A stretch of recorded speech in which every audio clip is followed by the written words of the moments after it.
هو صحيح سي با سينيفيكاتيف، معناها انت تجي تقولي 1200 ام نجم تكون ماهيش تعبر على كل كيف معناتها الامهات التوانسه، والا باش تكون الكلهم ينجموا يكونوا يجتمعوا والا يكونوا عندهم نفس الفكره. هو كانت الغايه منها هذه والهدف منه الدراسه هذه كانت منين؟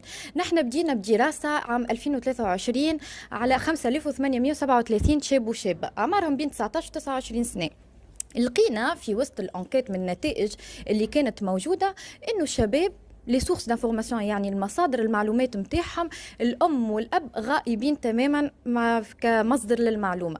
دونك نحن من بعد عام 2025 خممنا علاش ما نعملوش معناتها تكون دراسه صغيره ماهيش كبيره وماهيش سينيفيكاتيف، صحيح 1200 امراه اما هذه كبدايه انه نشوفوا اي راي الام في هذا، وين دور الام في الصحه الجنسيه والانجابيه لصغارها، اسكو موجوده، اسكو هي ساعه قابله انه تكون فما صحه جنسيه وانجابيه لصغارهم والا لا، اسكو هي بوغ انهم يكونوا مثقفين ومثقفات في الحاجات اللي كيما هكا. دوك هذا هو. هاني قلت لك هما امهات 1200 ام عندهم صغار بين 9 سنين و 19 سنه، وخدمنا اولا مبدئيا خدمنا في تونس الكبرى.